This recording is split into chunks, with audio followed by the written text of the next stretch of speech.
Happy game day, Chargers fans. For Chris Hayre, I'm Haley Elwood, and welcome to Chargers Live as we are coming to you exclusively on the Chargers app. We are out here at StubHub Center as the Los Angeles Chargers get ready to take on the Philadelphia Eagles. And this is, Chris, the first game that the Chargers will face up against an NFC East opponent this week. Kind of a lot to talk about in this match. A lot to talk about. First, it's loud. It is so loud. And it's hot. Yes. It got like 15 degrees hotter over like the last 15 minutes. But like you said, Haley, this is the first NFC East opponent. Right. And there's some unfamiliarity with these two teams, except for the coaching staff. Doug Peterson, we just played the Chiefs last week. Doug Peterson was the offensive coordinator in Kansas City under Andy Reid for 3 seasons. And Frank Wright was Phillip Rivers, quarterbacks coach and offensive coordinator with the Chargers for 3 seasons. So there is some familiar faces on the coaching staff. There are. And there also are a couple players going up against each other today as 2 North Dakota State alums, Kyle Emanuel and Carson Wentz, will face off for the very first time. And Kyle had said he's kind of looking forward to getting after Carson because it was something he obviously could not do in college, as Wentz was always in that red jersey. Yeah, it's always fun when 2 teammates, former teammates, go at it in the NFL. We saw it a lot in training camp with the Saints and the Chargers, all those Ohio State guys. It's a big-time football program, but you don't see a ton of NFL talent come through the league. So it's cool to see both Emanuel and Wentz going head-to-head today. Absolutely. Now, there weren't a lot of, or really any lineup surprises for the Chargers today. Both Melvin Gordon and Joe Barksdale will be playing, so that's a huge benefit for the Bolts. That's huge, and especially Melvin, because we saw Melvin get something going in that first half. 15 carries, 78 yards in the first half against the Kansas City Chiefs. And we're hoping he can play 4 quarters and establish the run. And then for Phillip Rivers, it's just a bounce-back game. I think this is a get-right game for him, Haley. What about the Darren Sproles injury? He obviously went out last week, a former Charger. Would have been nice to have him come and face off against his former team. But how can the Chargers defense have success without Sproles now in the game? Well, you're going to see a healthy dose of Wendell Smallwood and LeGarrette Blount today. Both of those guys had 12 carries apiece last week against the Giants. I think Blount scored a touchdown. Wendell Smallwood had 71 yards. So, listen, the Chargers are 31st against the run.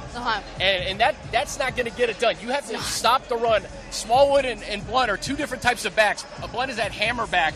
And Smallwood can catch some passes out of the backfield a little bit shiftier. So Chargers going to have to hands full those 2 guys. Now, on the Eagles side, their defense kind of thin today. Yes. So could this be a good day for the Chargers offense to get going against I think this is a get-right game for Phillip Rivers in this offense. When you score 21 points, 17 points, 10 points, that's not enough with this talented offense. And I look back to last week, the Giants-Eagles, that 4th quarter, Giants scored 24 points, guys. Jalen Mills, keep an eye on this guy. He was targeted 21 times against the Giants last week. In one game, that's crazy. Pro Football Focus has been measuring that stat for 11 years. They've never seen that before. We'll likely see Mills on Keenan Allen today, maybe Tyrell Williams too. But I look for this to be a get-right game for Keenan Allen, Travis Benjamin, who had 5 catches for 105 yards, and then Tyrell Williams needs to get going. He's only had 11 catches for 123 yards this year, so I think this could be a big game for the passing attack. Who's another Charger that maybe you're keeping your eye on today? I think Joey Bosa. We saw what Melvin Ingram did last week. 3 sacks. 3 sacks, AFC Defensive Player of the Month. I want to see Joey Bosa get going. You can get to Carson Wentz, and when you do get to him, Pro Football Focus had another stat from last week. His passer rating was 60 points lower when he's pressured than when he's not pressured. So if you can get to Carson Wentz, force him into mistakes. He hasn't been throwing the ball downfield a lot this year.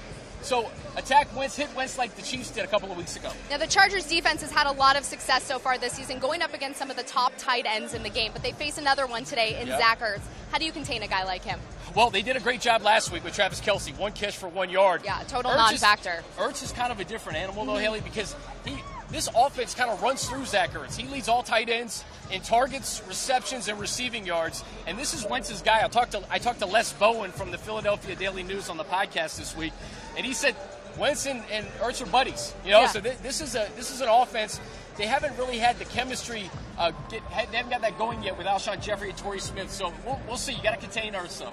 You did talk about getting pressure on Carson Wentz, and defensive coordinator Gus Bradley this week said that Wentz is one of those players who has the ability to extend plays and can beat you that way. But how do you limit that? Well, you just can't give up the broken play because he can make something out of nothing. You saw it in the Redskins game in Week 1 where he got out of the pocket. He finds the guy, the open man downfield, and it's a broken play for a touchdown. So you can't allow that to happen because this is a game of inches. This is a game of plays, Haley. A play like that, a negative play, when you absolutely got to get a win today, that can't happen.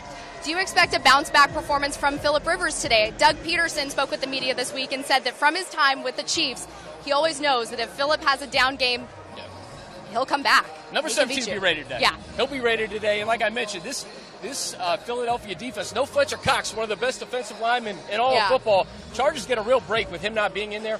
Ronald Darby's still out. He hurt himself in week 1 against the Redskins, their top corner. So, like I said, Jalen Mills was targeted a lot last week. I want to see what Philip Rivers does. And I also want to see what Hunter Henry does, Haley. Yeah, he's been it's 2 weird. games. You go from not being targeted to 7 catches for 80 yards to not being targeted. If we're going with trends, this could be a bounce-back game for him as well.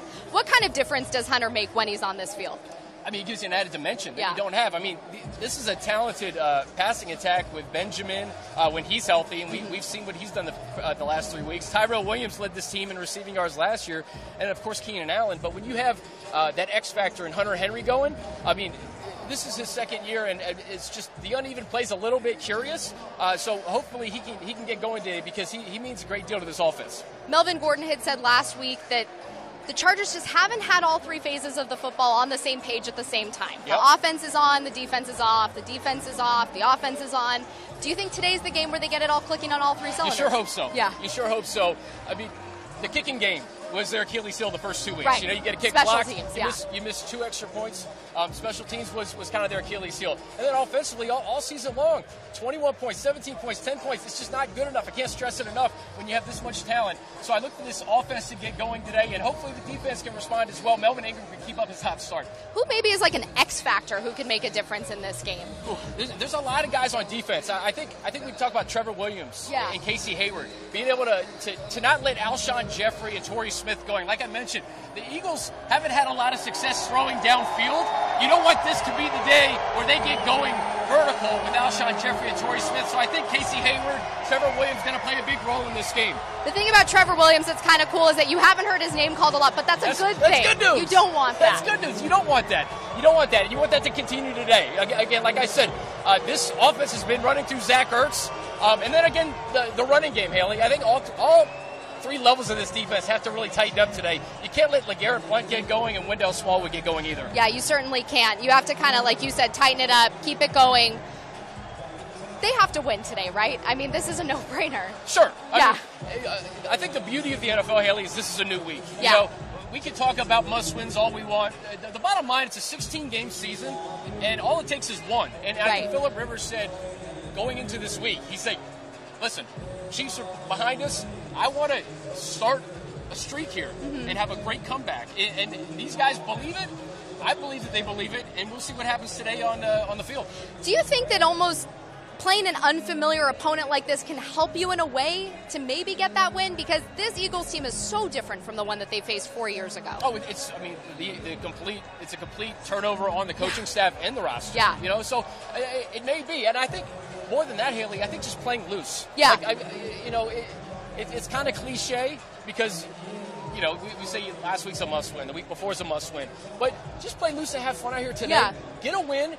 Go to New York next week. Get a win. Yeah. You know, and just take it 1 week at a time because the AFC West, we have the Raiders and the Broncos playing each other.